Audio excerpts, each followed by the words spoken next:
There is a podcast that lies between the imagination of two simple-minded earthlings. Travel with these two longtime friends, Jimbo and 80s E, as they attempt to explore the fifth dimension. Follow along with them as they take the key and unlock the door to the vast space between shadow and substance. This podcast is one of trivia, of insight, and of sounds and ideas from one of the greatest television shows ever produced. You are embarking on a timeless journey. There is your signpost up ahead. You are entering the tragedy of cinema's Twilight Zone.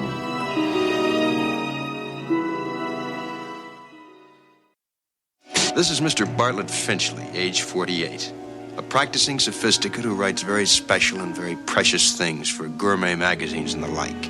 He's a bachelor and a recluse with few friends, only devotees and adherents to the cause of tart sophistry.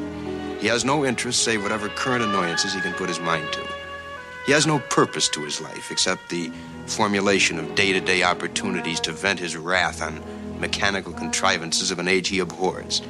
In short, Mr. Bartlett Finchley is a malcontent, born either too late or too early in the century, and who in just a moment will enter a realm where muscles and the will to fight back are not limited to human beings. Next stop for Mr. Bartlett Finchley, the Twilight Zone. All right, guys, welcome back to the Tragedy of Cinema podcast, the Twilight Zone series. I'm your host, Jimbo, and once again joined by my co-host and friend, 80s E, here in the fifth dimension again, on site in the southern layer. Yes, we are in the studios of Jimbo, so we are already up to Episode 4 of Season 2, Eric. We've actually making quite good progress this season. Yeah, we're doing good this time. Unlike the time past. So we're just having fun doing it. So, Eric, before we get started, let me throw a little question your way. Sure. The Thing About Machines is the title of this episode. Once we get into the episode, we'll dive in a little deeper. But knowing what you know about this episode, I really don't think it's that far-fetched about technology today. Do you think there is ever going to be a time where a machine will come to own and think on its own and start corrupting data or taking over the world? It's already here, my friend. It's in my closing observations and questions, so I'll save it for the end to more thoroughly answer your question. But yeah, I've got a few bullet points that are in regards to that actual question. So yes, the answer is yes. All right, so with that being said, we'll wait till the end, but let's go ahead and take it away, Eric. All right, this is the Twilight Zone, Season 2, Episode number 4, as already mentioned. It's directed by David Oric Dearman. I hope I'm pronouncing that correctly. This episode was written by Rod Serling, and its first original air date was on October the 28th, 1960, and with a total production cost of $53,591.64. So when we move that into today's dollars, that looks like tenfold, like 10 times the amount now. It's looking at like $537,379.31 with a 902% increase. So about a tenfold change in dollars there. Jimbo, the cast, my friend. All right, so pretty much it centers around one guy named Bartlett Finchley. He's played by Richard Hayden. This guy has been in a lot of movies. Most notably, some that you may have seen, Eric, is Sound of Music, where he played Max Death Thriller. Never seen it. What about Alice in Wonderland from 1951, where he played the Caterpillar? No. What about Young Frankenstein, where he played Herr Falkenstein? Yes. For 1974. He kind of got typecast as this nasally, pompous, and fussy guy, in all of those movies. Right. Like, if you've seen one, you've probably seen his performance in all of them. So right. Then you have Barbara Stewart playing Edith Rogers. She was in the movie Airplane, where she was Mrs. Kramer. Great Have you movie. seen Airplane? Great movie, 100 times. Of course you have. She was also in Bachelor Party, so as Mrs. Something I can't read because my handwriting kind of just scribbled. But she was in Bachelor Party. Then you had Barney Phillips as the TV repairman. He was in the great movie I Was a Teenage Werewolf, where he played Detective Donovan, and I do believe that starred Michael Landon, if I remember correctly. Then you had Henry Beckman as the cop. He was one of his famous roles was in X-Files, where he played Detective Frank Briggs. Jay Overholtz was the intern. He's been in several Twilight Zone episodes, some that we haven't got to yet that is in the future episodes and seasons. Margarita Cordova, yes, you read that right. Margarita Cordova as the girl on TV, which, if you watch this episode, what's that all about? I don't know. That is not... I was like, that does not gel with this movie at all. You know what I mean? So the episode, I don't know who wrote that into the episode, but right? That did not seem to go right. She was just a dancing chick on TV, like a gypsy. I was like, what is this? But she was in Sunset Beach. She was been in Criminal Minds. She was in Santa Barbara, and she was in Dallas. So she's been in several TV shows. Then you have Lou Brown as the telephone repairman, who's uncredited. He was in a movie called Airport in 1970, if you've ever seen that, where he played Reynolds. And he was also a regular on Days of Our Lives, known as Sean Brady. Yeah, and I think he was in other Twilight Zone episodes later, but it was like a mix-up, I guess, with he's uncredited as a telephone repairman, if I can get that word out. But I guess CBS put a bunch of like advertising promos out, and his name was all on the script list and everything, and then they came back and they're like, we don't have anything in the script for a telephone repairman, so right. I guess that's why he ended up uncredited. Right. It's kind of weird. And then, yes, the late, great Rod Serling, once again, bringing his role to life as the narrator, which in this episode is very well done because it actually shows him in the TV screen, and you see him inside the TV, and I thought that was really well done. So that is your cast of A Thing About Machines. Back to you, 80s. All right. Moving on with the shortened plot here. It says Bartlett Finchley is an odd man, a writer who contributes to food, magazines, and the like. He lives alone and is always, it seems, in need of a repairman for one piece of household equipment or another.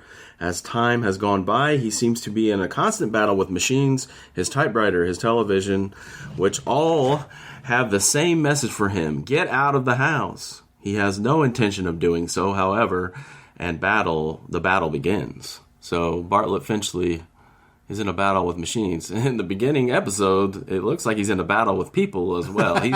He's not a very cordial host. I don't know, man. How would you describe this guy? Who is the young lady in the episode at the beginning? Is it just I don't know if she ever. I think she's like a secretary, maybe. That's what I was saying. I didn't know if a secretary, if it was like a girlfriend, if it was just an acquaintance. I don't think so, but he's just rude to the TV repairman. He's rude to the repairman, who's there because he broke his own TV because he kicked a hole in it or whatever.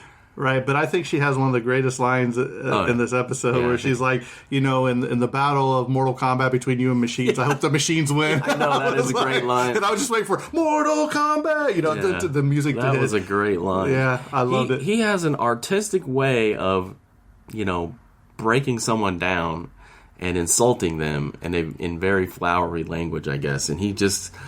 the exchange between Barney Phillips here as the TV repairman and Bartlett Finchley is just, it's just classic dialogue, but, even through the whole thing, Barney Phillips seems to, he never really gets overly angry and, gets into a shouting or a fist fight. It's not his first time at the house, you can assume. Right, what I mean? But my question to you is, what did Finchley do that he was so wealthy? Because he's got all this electronics. He's got a nice size pool out in the yard that comes into play here. He's got a nice car. I don't know if it really ever said where he got his money from. Yeah, just like in the plot, it just says that he's a writer who contributes to food, magazines, and the like. So he's just a writer, apparently, and maybe he was a semi-famous writer. I don't know. But so he would be the TikTok star of the day? I guess, but I don't understand why he's just angry and he's frustrated with his own life, and it seems like he takes it out on other people. It never really gave much of a background why he is the way he is. Right. So. But he definitely would be described as pompous, fussy, angry. he tears people down. Well, part of it, the episode does kind of allude to the fact that he's gone. He confides in the secretary, Mrs. Rogers, that he hasn't slept for 5 days due to these machines who, in his mind, whether real or not, they seem to have it in for him, and they are attacking him. So I think he might be a little bit of an alcoholic, too. Yeah, I'm sure that plays a role in it, too. Because you see him drinking, and he gets drunk later in the episode, but we'll get there. So the first thing he breaks is a clock that is dinging on the hour, and it doesn't stop, and he gets mad and tells it to shut up, and it keeps dinging over, and he said, that's quite enough, and he slams it onto the ground and shatters it. Then he like step on it or something too. Million pieces or whatever. Yeah. Oh, so, no, he takes that fire poker and just beats it to pieces. Yeah. And this is where Rod Serling comes in, and he gives a description of Bartlett Finchley, and then we get this cool shot here in a moment, I think, of Rod in the television set. It's very well done. Giving his intro. That's kind of cool how they did that. He doesn't just step into the frame as in other episodes. But, so we move along. Is there any other high points that stick out? This is the exchange with the secretary, and he's not satisfied. Here's another thing. He's not satisfied with the number of pages that she can type. And she's like, well, it's like 300 pages for 3.5 hours. If you can't find somebody else, then. And he says something to the effect like, well, it only took him like 17 minutes to write the Declaration of Independence. Or what's he say? Something about the Declaration of Independence. Yeah, I've got that right here in my notes. He says, Bartlett Finchley states that Thomas Jefferson wrote the Declaration of Independence in just half a day. In fact, the Declaration of Independence was actually written over the course of 17 days by 5 men. Thomas Jefferson, John Adams, Benjamin Franklin, and Roger Sherman, and Robert Livingston. So there you go, Bartlett. You're way wrong on that factoid. Do you think he just makes facts up like that? Probably. I mean, it's in his nature, right? He is not accommodating or warm in any way, shape, or form. I think he's just a lonely, single, crotchety, fussy man who... Yeah, it kind of gives me the Ebenezer Scrooge vibes a little bit. Yeah, sure. He's all about his money and his work and not the real things in life. Yeah, and here Miss Rogers, I think, is about to deliver that classic line that Jimbo just gave a few moments ago, and she really gives it back to him. The TV repairman is kind of like, I'm just going to go along with this guy. I'm going to push back a little bit on his, insults, but... really Mrs. Rogers is the one who kind of gives it to her. And this is interesting, too. Like, he just goes from insulting her, and then he wants her to stay and have dinner. I don't want to be alone. Yeah.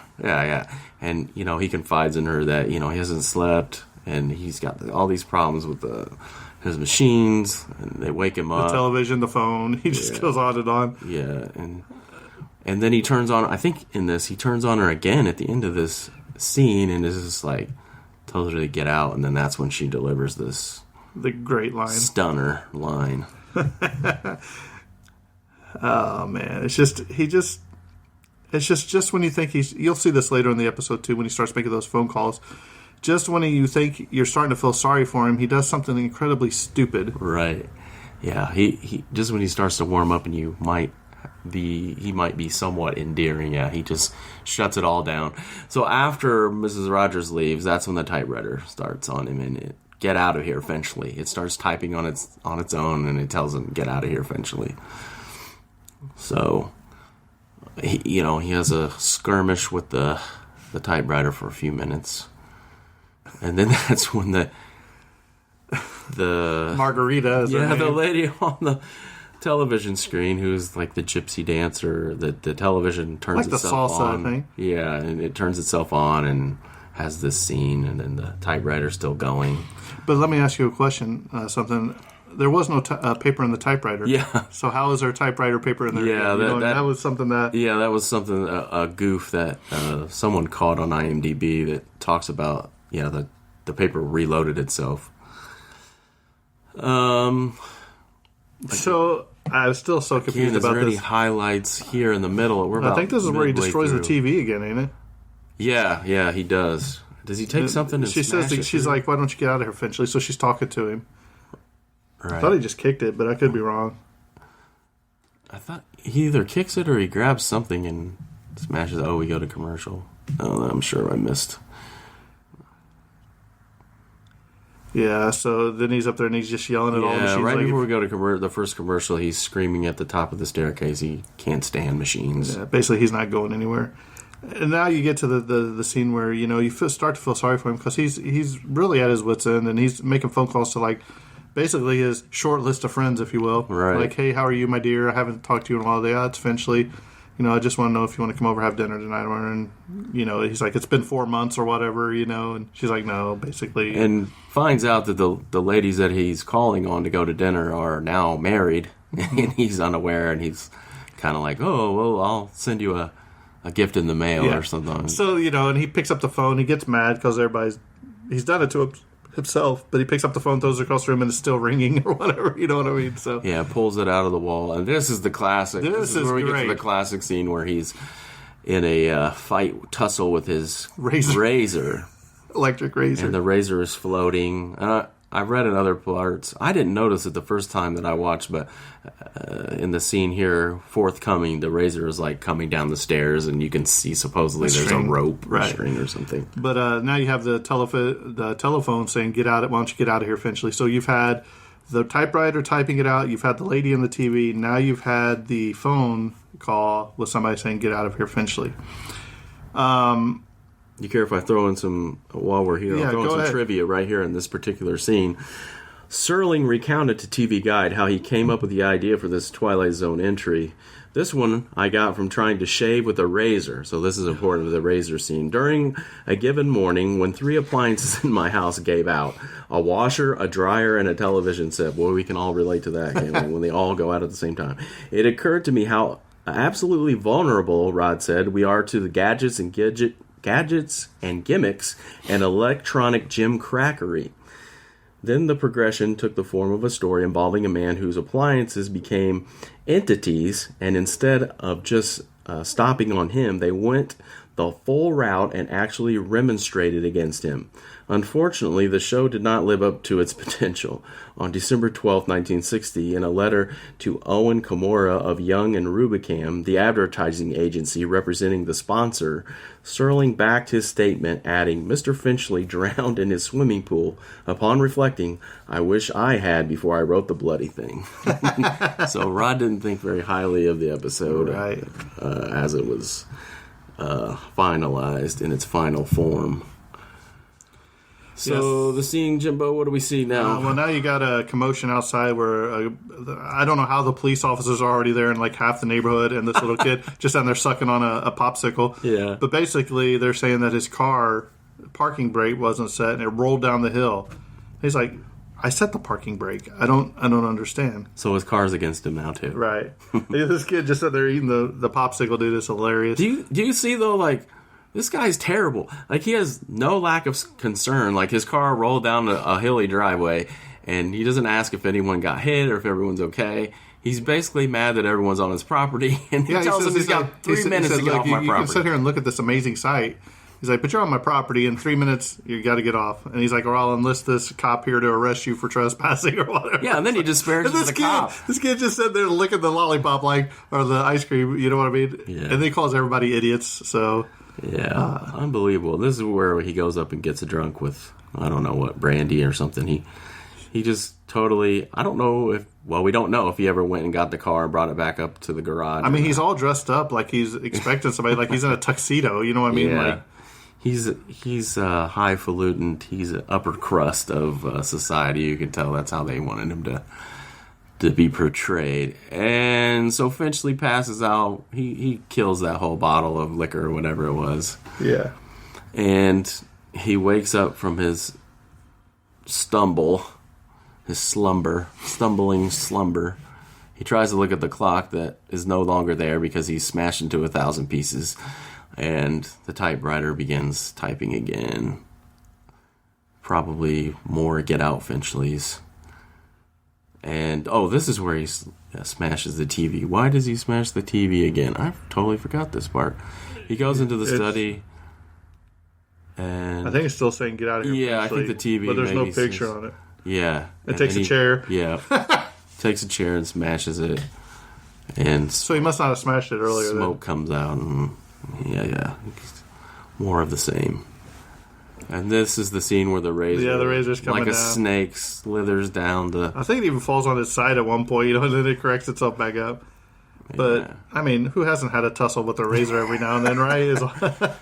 Now we come to the classic car scene. There's a lot of stuff about this. Yeah, so I'll just give a brief trivia fact. This car is a 1939 Lagonda V12 drop-head coupe. It's a British luxury car company that has been owned by Aston Martin since 1947. So it was originally Lagonda, then Lagonda was bought out by Aston Martin, I guess, in 1947. So these, by the way, if you can land one of these cars, I was just doing a little digging on Google. Yeah, they're a lot of money, and they're very rare cars for today. I mean, I'd take one. Yeah, I mean, it'd be cool just to have one. I'd take that one just to say, hey, this was in the Twilight Zone episode. And the car is autonomous in this episode. It's trying to kill Bartlett. First Tesla. Yeah, so it's speeding around corners, and it runs over some conveniently placed boxes in the episode, right? Yeah, so to make this car scene, be like this, it took several stunt drivers doing various practical ways of disguising themselves. Disguising yeah, themselves. like not when so they're behind well. the wheel, you can see them. Like one of them, if it's in the dark shadows, they're all dressed in black from head to toe. And then, another scene, they're dressed like the canopy over the top of it. But also, if you pay attention to the scene, you can see tire tracks already on the ground where they've already done a practice run. But honestly, I thought it was still really, really well done. I was getting enjoyment out of it. It's kind of funny. But here's my question for this. Not 6 hours earlier, you had a crowd of people out there just from it rolling down the hill. Now this thing is speeding through grass, busting down fences, knocking boxes over. Where is everybody? That's a good point. Where is everybody? That's episode number 1. Well, they were probably still all asleep. It's probably 60s. Everybody went to bed a little earlier. Yeah, and so the car, it does its thing and speeds through the front yard, and like Jimbo just described, then finally it smashes through a fence and chases Bartlett into the pool, where he is thrust into the pool. And then the camera pans up from the bottom, and it shows the headlights. Really cool because you can watch the headlights as he's sinking, and you see the headlights in the water. I thought it was really well done there. That was a really good shot there from the pool shot there. Now, here's my question to you, Eric. They say that they had to pull him up from the bottom of the pool. Mm-hmm. They said, why wasn't it floating? Why was he at the bottom of the pool? I have some trivia on that. I can give it now if I can. Let's do it now. If I can find it. Here we go. I think it's right here. It says, after the initial telecast, a few viewers failed to understand why Finchley's body did not float in the swimming pool. Failing to notice water dripping from the Lagonda, viewers did not realize that the car had landed on top of Finchley. Well, I mean, to be fair, the camera didn't show the car landing on top of him, but it was sort of insinuated. Letters asking for an explanation were many. Michael L. Nash of Far Rockaway, New York, was among the many who wrote to the network asking for an explanation. Amidst the hundreds of letters Serling received on a regular basis every month, he took the time to offer this brief explanation to each of the viewers, who remained puzzled according for the conclusion of the story. And the conclusion is obviously that the car landed on top of him and drowned him, but that doesn't make sense. Like, after the car was gone, why wouldn't his body float to the top? Exactly. Yeah. So, yeah, I don't know that we really get a good explanation. Well, here's something else I was thinking. Maybe it's significant as saying he had the weight of the world on him. Oh, okay. And that's why it kept him bogged down, the weight of the machines. Let me ask you a question. Do you think that from the time, if you notice when he was drinking on the couch and you see like the frame go and the bottle's empty and he wakes up, Do you think that he was already dead from that point and that was just a dream? Like maybe he got up, stumbled out there, and drowned on his own accord without the machines? Possibly. Because one of my the car's still there. Maybe he never did move it, like we discussed. Maybe he never did move that car, and that car is still down at the bottom of the hill by his pool, and maybe he never moved it. And yeah, you see what I'm saying? Yeah, exactly. Like my answer to that question would be this, which is maybe another question: was Finchley actually being attacked by machines, or was he delusional due to lack of sleep? Was he just kind of like cracking up and all of that was in his mind? Maybe the lack of sleep plus the intoxication equals delusional. And maybe he was just running down thinking the car was chasing him and everything. Could be. We'll never know. It's the Twilight Zone. That's what I'm saying. Questions are left unanswered. I think this episode is far above and beyond anything we've seen in this season so far. As far as the story goes, yeah, there's a little bit left to be determined about why he is the way he is. But I think you can gather from the episode the way he is determines the outcome that he's going to die. And so basically, you've always said if you think something long enough and hard enough, it becomes true. Mm-hmm. So he thought that these machines were out to get him for how long? We've seen the repairmen several times, the ladies he's called and all that. So did he do it so long that he actually manifested in his mind that the machines were going to kill him, and that's what ultimately happened? It's a good possible explanation. Right. Yeah. So, do you have any trivia that you want to throw in? I got some trivia in here. So, okay. Actually, Stephen King has stated that part of the inspiration for his novel Christine came from the possessed car chasing Finchley at the climax. So, Christine, good movie. Christine, yeah, not bad. Let's see here. We talked about that already. Where you can see the silhouette of the men like behind the boxes and driving the car and everything. So, when Finchley is being chased by the car, there are two medium shots of his feet stopping in the dirt. Both times he stops by a cigarette butt, which is probably the mark that he was supposed to hit. Both of the shots also appear to be done in the same place and edited into two different places in the scene. We talked about the string on there. When Finchley smashes the TV, the screen image stays visible for a short time after the screen is broken, revealing that the screen's image was superimposed. Let's see here. You got anything to add while I'm going through these real quick? No, just in my questions and observations segment. I just have a question to leave us. Maybe it can start a discussion. If we wrote an episode today, would it be called A Thing About Artificial Intelligence, or AI? Man, Google has developed a sentient AI machine called Lambda. I don't know if it's been in the news and on the internet. It's been gaining some traction. It's basically it's trained on historic data and picks up on any bias that's on the internet, and it's self-aware supposedly, and it has like the development of like a 9-year-old, I guess. You can ask it questions, and it's well aware of. Well, you've even seen like those police dogs, robotic dogs, or the robots they have now that you can come up and hit it with a 2x4 in the back. It falls on the ground and picks up, and it's got pinpoint accuracy of guns. I'm sure the military will be using those at some point. Instead of risking human lives, they'll just be sending androids out there to do the bidding. I'm telling you, it's Terminator coming.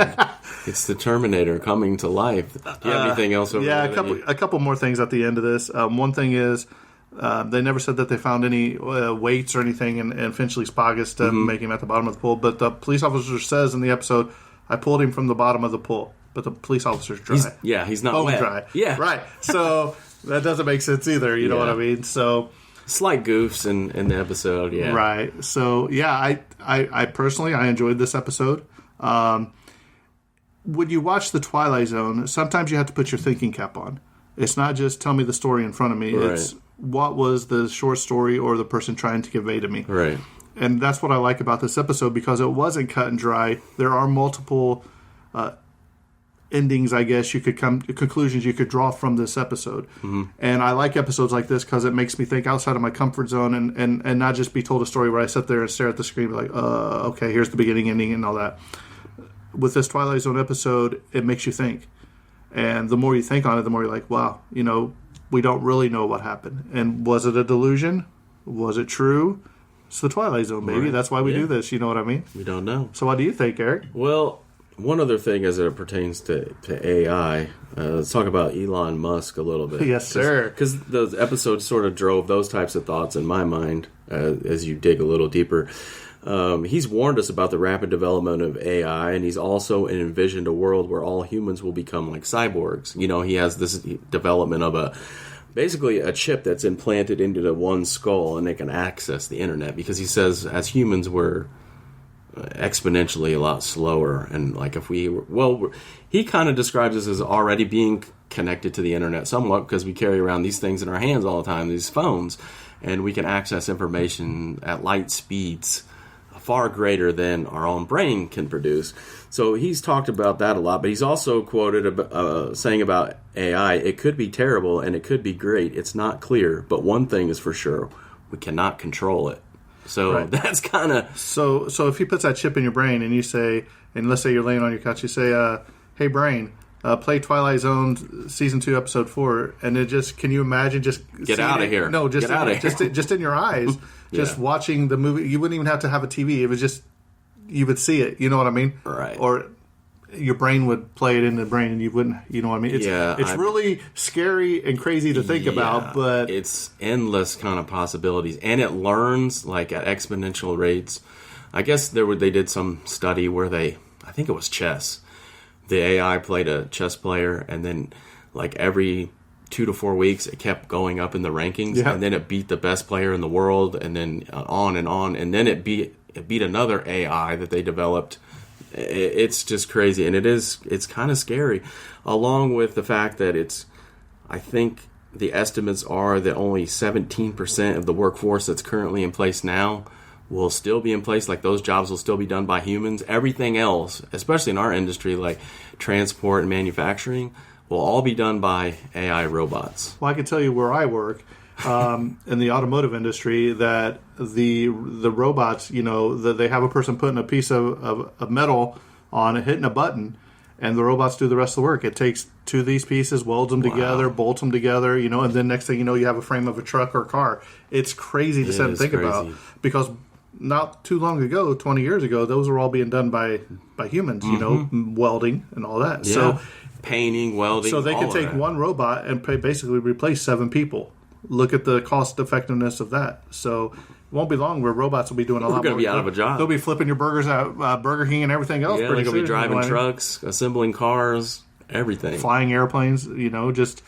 You got drones now. Amazon's looking at drone deliveries. You know what I mean? So it's crazy. It is wild. Will they take over and take us out? Or are the humans going to be extinct, man? Well, we'll have to find out in the 5th dimension, won't we? I guess so. So, you got anything else? Nope. On that note, I think we... So, if you were rating this episode... my rate? Compared to what we've seen so far in Season 2, where do you put this? Slightly better than the last 2 episodes. Man in a $4 Room. It's better than that episode. And, again, I'd rank it probably like a 6 out of 10. Just slightly above. 6.5 out of 10. Slightly above middle of the pack. It's a little corny and a little cheesy, but that's to be expected. But the parts that help it does make you think outside the box. And like you said, you're not turning your brain off and watching the episode. And, you know, it does actually make you think in context of what we're seeing today. That's kind of cool. Like 60 years ago, this was probably like pie in the sky type stuff. Right. But now it's like actually a reality, which makes it all the more cooler, I guess. So. Yeah, I think I'm going to have to give it at least a 7.5, just for the fact that, as we saw in the last episode, we know we don't really care for the single episodic shows where it's just one person. So this actually had more than one person in it for a lot of it, even though you had the segments where he was by himself going crazy. I still think he did a really good job, and it held my interest in it. Never spent a $4 room. If he said, George, one more time, I was going to kick the TV myself. So I feel Finchley on that one. You know what I mean? So, with that being said, stay tuned. Stay tuned. Because next week is Halloween, and we will be having a special release of the Tragedy Cinema's Twilight Zone series on Halloween. where we will be talking about one of Eric's favorites that I've been hearing about for years, The Howling Man. So we will be dropping that on Halloween, and I'm here to tell him why he's wrong. So with that being said, stay tuned for Monday. With that being said, this episode's coming to a close, and that's a wrap. And cut. Yes, it could just be. It could just be that Mr. Bartlett Finchley succumbed from a heart attack and a set of delusions. It could just be that he was tormented by an imagination as sharp as his wit and as pointed as his dislikes. But as perceived by those attending, this is one explanation that has left the premises with the deceased. Look for it filed under M for Machines in the Twilight Zone.